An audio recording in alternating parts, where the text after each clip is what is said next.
Bom dia, meus amados irmãos, a graça e a paz do nosso bondoso Deus, o amor do nosso Senhor e Salvador Jesus Cristo esteja em cada um de nós hoje e sempre. Vamos ao estudo da nossa lição bíblica diária. Hoje, quarta-feira, é a lição desta semana. Nós estamos estudando sobre o filho que aprende, né? O nosso Senhor e Salvador Jesus Cristo, que aprende com o Pai. Principalmente quando o Filho do Homem aqui na Terra, que aprendeu por meio daquilo que sofreu. E na última pergunta de ontem, da terça-feira, nós aprendemos que nos dias de Cristo aqui em carne, ele ofereceu a Deus com muito clamor e com lágrimas e com orações e súplicas ao Pai que lhe podia livrar da morte, né? E o Pai, tendo ouvido ele, né, ouviu por causa da sua reverência, da sua santidade, né, a forma como Jesus Cristo lidava com as coisas santas e sagradas que vinham de Deus. Aqui está o grande exemplo para cada um de nós que pretendemos agradar a Deus, né? Aqui está o grande exemplo. Pois bem, e hoje na quarta-feira, na pergunta 7, nos traz aqui o seguinte questionamento, né? Na condição de filho do homem, ainda era filho de Deus, mas mesmo assim precisou aprender a ser obediente e a ser aperfeiçoado? Olha que pergunta, né? Uma pergunta aqui para muita gente muito estranha, né? Mas vamos ver o que diz o apóstolo Paulo aqui no livro na carta aos Hebreus. Ele diz assim, ó: ainda que era filho, olha que coisa linda, ele não diz ainda que era filho do homem, ele não diz ainda que era filho de Deus, ainda que era filho, uma condição eterna, não? Ainda que era filho, aprendeu a obediência por meio daquilo que sofreu. Ainda que Jesus, como filho do homem, era chamado filho de Deus, era considerado pelo Pai como seu próprio filho, ainda, né, que era filho, ele aprendeu a obedecer ou a obediência por meio daquilo que sofreu. E tendo sido aperfeiçoado, veio a ser o autor da eterna salvação para todos os que lhe obedecem. Então, todas as pessoas que pela fé em Cristo obedecem a Deus, que pela fé em Deus observa cada palavra que Cristo disse, olha só, Cristo se torna o autor da sua salvação. É a parte final do verso. Mas, continuando aqui, Paulo continua ensinando aos hebreus que não aceitava que Jesus era o Filho de Deus enviado à terra na condição de filho do homem, dizendo para eles, praticamente Paulo está ensinando o povo de hoje, porque parece que ele não está falando aos hebreus. O povo de hoje, a maioria, 99% das igrejas que se dizem cristãs no planeta, dizem que Jesus é Deus. Dizem que Jesus aqui na terra era um ser divino, portanto muito superior a nós. Ele estava numa condição que não podia ser chamado de nosso irmão, que não podia ser chamado de nosso semelhante, né? Porque realmente ele era um ser divino e estava acima de tudo isso. Olha aí como é estranho essa afirmação e contrário a centenas de versos no Novo Testamento. Pois bem, então o texto aqui nos mostra que Jesus Cristo aprendeu. Ora, e o aprendizado não é algo que é inerentemente coisa do ser humano que tem a mente limitada? O aprendizado pode ser aplicado a um ser divino, a um Deus que é onisciente, que sabe tudo? Como é que um Deus onisciente pode aprender? Olhe, essas 3 perguntas que eu fiz aqui agora, deixa qualquer pastor gago, qualquer cristão da igreja da Idade Média, sem voz, gaguejante, sai da Bíblia e começa a filosofar. Porque é uma pergunta simples, que não se tem resposta, mostrando categoricamente que Jesus Cristo aqui na Terra era 100% humano, igual a mim e a você, precisando aprender. Ele aprendeu. E tem mais, não é só aprender não. O verso 9 diz que ele tendo sido aperfeiçoado, como é que é? Ele foi aperfeiçoado? Então quer dizer que realmente ele veio em carne pecaminosa, né? Porque ele precisou passar por um processo de aperfeiçoamento. Ele precisou se tornar perfeito. Pois está certo. E agora? Como é que ficam aqueles, né? Que ficam usando aí o livro, né? Usando o livro de Hebreus, preso à letra morta, né? Usando a Bíblia toda, né? Geralmente aí usando a parte da letra morta. Como é que eles iriam interpretar um verso direto, claro, absoluto, né? Como esse que nós acabamos de ler aqui agora. Que Cristo aprendeu e foi aperfeiçoado nesse aprendizado, para se tornar o nosso sumo sacerdote, o nosso irmão primogênito, né?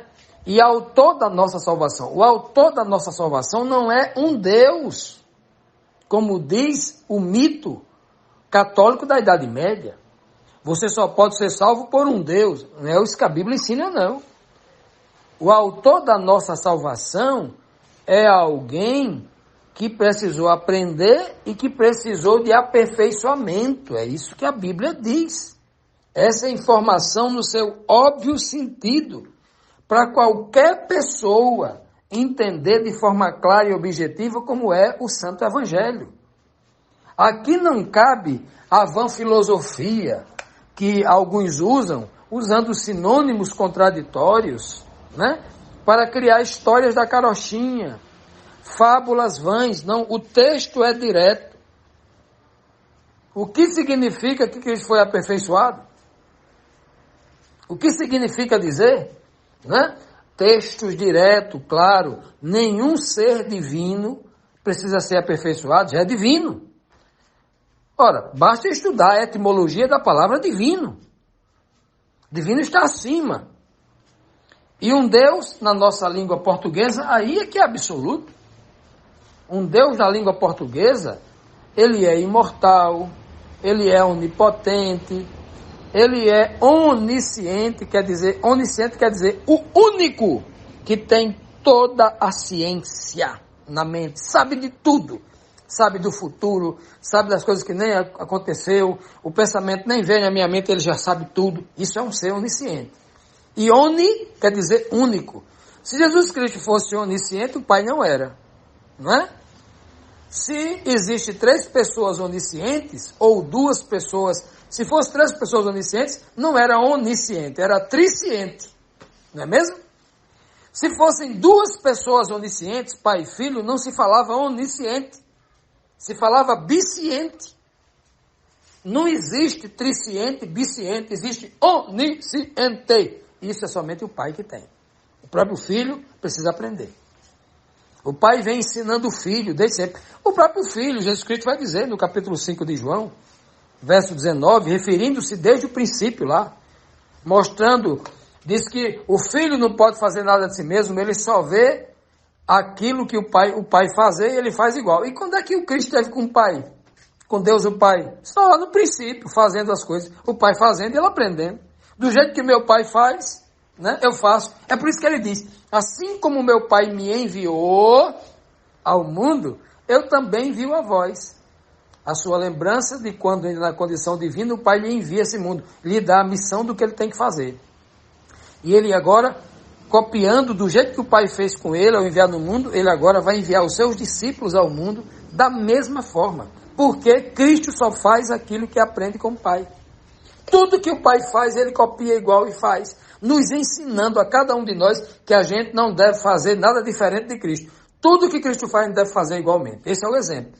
Para que a gente não invente doutrina, para que a gente pregue com a mesma simplicidade que Cristo pregou, que a gente seja honesto com as pessoas como Cristo foi, que a gente ame as pessoas como Cristo amou, que a gente diga a verdade na cara, como Cristo disse aos fariseus, sem medo, com coragem. Ora, ele me ensinou tudo. Me ensinou todo o equilíbrio. A hora de falar com autoridade, a hora de falar manso. A hora de chorar, a hora de sorrir. A hora de abraçar e a hora de se separar. Ele me ensinou tudo. Olha que coisa linda, que exemplo maravilhoso temos em Cristo. Continuando, amados, vamos agora para a 8ª pergunta que nos traz aqui mais um questionamento. Quem chamou Jesus de sumo sacerdote? O que significa esse termo, a ordem de Melquisedeque? Nós já comentamos, né, algo nesse sentido na lição de ontem, né? Mas vamos dar mais uma aprofundada hoje. Então, Hebreus 5,10 diz assim: sendo por Deus chamado sumo sacerdote, segundo a ordem de Melquisedeque. Então veja que o texto aqui, obviamente, tudo que nós estamos lendo aqui está se referindo a Cristo. Capítulo 5 até agora, tudo que nós falamos aqui se refere a Cristo, a pessoa de Jesus Cristo. Né?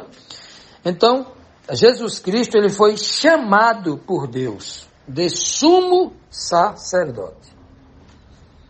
Isso significa dizer que se Jesus Cristo foi chamado por Deus para ser o sumo sacerdote, significa dizer que Jesus Cristo foi escolhido por Deus desde antes da fundação do mundo, né? Obviamente, como a única pessoa que poderia entrar no Santíssimo Lugar, assim como o antigo sumo sacerdote, lá naquele tabernáculo lá do deserto, lá no templo também de Salomão, né?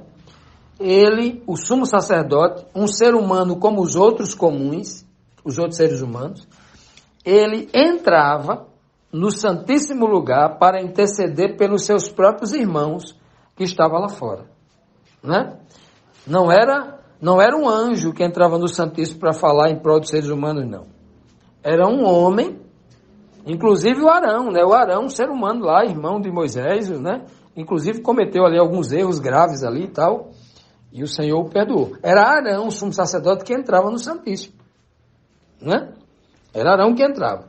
Então, ele entrava no lugar santíssimo, diante do trono de Deus, que a arca da aliança simbolizava o trono de Deus, porque Deus ficava, a glória de Deus ali numa luz, ficava ali em cima do propiciatório, que era a tampa da arca da aliança, chamado de Shekinah, era o nome que dava aquela glória ali, aquela luz brilhante, algo como uma luz brilhante, não uma glória, né? Que era a presença de Deus. E quando geralmente aquilo se manifestava, todo o santuário, uma fumaça, algo como uma fumaça branca, algo como uma glória, né? Tomava conta daquilo tudo ali. Então, esse sumo sacerdote era aquele que entrava no lugar santíssimo, tipificando que o verdadeiro sumo sacerdote, chamado por Deus, eleito por Deus, entraria à presença de Deus nos céus. Aonde Deus está, em algum lugar no céu. A gente chama nos céus porque não está na terra. A Bíblia tem uma dicotomia, céu e terra. Céu, a terra é onde estão os homens. Céu, porque Deus está acima de nós, chama-se onde Deus está. A gente não sabe onde é, como é que é, se é uma outra dimensão, não. A Bíblia chama céu no sentido de que ele está muito elevado acima da gente, de ser muito superior a gente, é nesse sentido, ok? Então, por isso que Hebreus diz que Cristo entrou nos céus diante da presença de Deus. Porque ele é o nosso sumo sacerdote. Ele é nosso sumo sacerdote e entrou diante de Deus, foi chamado por Deus sumo sacerdote, para que pudesse interceder por mim. Não só interceder, porque o sumo sacerdote, ele não levava somente diante de Deus um pedido de intercessão. Ele levava o sacrifício como ele era. E Deus, que é onisciente, que já tinha analisado a mente a cabeça do homem que levou o animal para sacrificar lá fora, o Senhor sabia se ele estava arrependido de fato ou não. Né? Então, se ele estava arrependido de fato, o seu sacrifício, com certeza, seria um tipo de uma absolvição para ele. Se ele prestou um sacrifício, mas o coração, um exemplo, ele levou o cordeirinho dele para sacrificar lá no santuário. E ele confessou o seu pecado na cabecinha do animal e o animal morreu no seu lugar. E o pecado dele foi ter assassinado alguém. E ele foi lá pedir perdão por aquilo. Confessou o pecado e tal. E aí, no momento em que ele está confessando o pecado ali, para ir pagando ali na cabeça dele, ele está pagando com a morte do animal. Mas no coração dele está aquilo ali, ó. Os irmãos do rapaz que eu matei disse que vem me matar. Se ele vier, eu vou matar eles também lá. Vou matar aquele povo todo. Se no coração tiver o mesmo ódio, né, qualquer intenção de pecado, além daquele que ele está confessando, o Senhor está vendo. O Senhor está lendo. O Senhor está, como diz o texto, né, sondando os seus pensamentos, a sua vontade, porque o Senhor sabe a índole do sujeito. Então, quando Cristo chega diante de Deus para interceder por alguém, ele não interceder por alguém, ele chega para fazer uma intercessão tanto de absolvição quanto pela condenação. Se é uma pessoa que não se arrependeu, mas tem ódio no coração e tal, e não quer nada com a verdade, ora, será apresentado à justiça. Jesus vai mentir diante do Pai? Será que Jesus é um advogado da terra que ganha para mentir, para defender a todo custo um criminoso que está errado? Não, é diferente. É diferente, né? Porque Jesus, a Bíblia chama ele de o justo. O justo. Por isso que Deus chama ele de sumo sacerdote, o maior de todos os sacerdotes. E não é qualquer sacerdote. Não é um sacerdote que veio da tribo de Levi, porque na sua descendência ele tinha o seu pai lá, o pai dele era Arão. Ele era da tribo de Levi e era filho de Arão, como todos os sacerdotes que operavam lá que ministravam lá no santuário, tinham que ser descendentes direto de Arão. O seu DNA tinha o DNA de Arão, tinha que ter. Porque o sacerdócio levítico é segundo a carne que Paulo condena. Por isso que Paulo condena tanta carne. A carne que os líderes levíticos religiosos lá do passado mataram Jesus Cristo, lá em Jerusalém. Ele condena muito essa carne, porque os próprios levitas, os principais dos sacerdotes, que a maioria era fariseu, a maioria era doutor da lei e escriba, a maioria eram esses levitas, né? Esse sacerdote da tribo de Levi. Então, essas pessoas se julgavam donos da religião e perseguiam a igreja, perseguiam Paulo, perseguiam os gentios. E Paulo, muitas vezes, quando falava da carne, falava dos antigos rudimentos, como Cristo falou da tradição religiosa e dos costumes religiosos, Paulo também vai falar disso. Paulo vai deixar isso muito bem claro. Então, quando a Bíblia diz que Cristo, que Paulo diz aqui, né, que ele é segundo a ordem de Melquisedeque, ele está dizendo, ele não é como os levitas. Cristo não é um homem carnal, como foi o sumo sacerdote Eli, que não conseguia educar os filhos eram uma peste, os 2 filhos. Como o próprio Arão também não. Arão e Levi tinham 2 filhos, cada um tinha 2 filhos. Tinham mais filhos, né? Mas tinham 2 filhos que eram sacerdotes, cada um tinha 2 filhos que eram sacerdotes, que operavam no santuário. O nome dos filhos de um era Ofni e Finéias. O nome do outro era Nadab e Abiú, né? Esses 2 pares de sacerdotes, um par era filho de Arão e outro par era filho de Eli. Eli, sumo sacerdote, e Arão, sumo sacerdote. Então, esses 4 filhos, que eram sacerdotes, todos morreram ali diante do Senhor, porque levaram fogo estranho, porque não eram santos, porque faziam coisas erradas. Não é? Então, veja, muito bem, isso é a descendência da carne. Mas Cristo não é sumo sacerdote por causa da carne.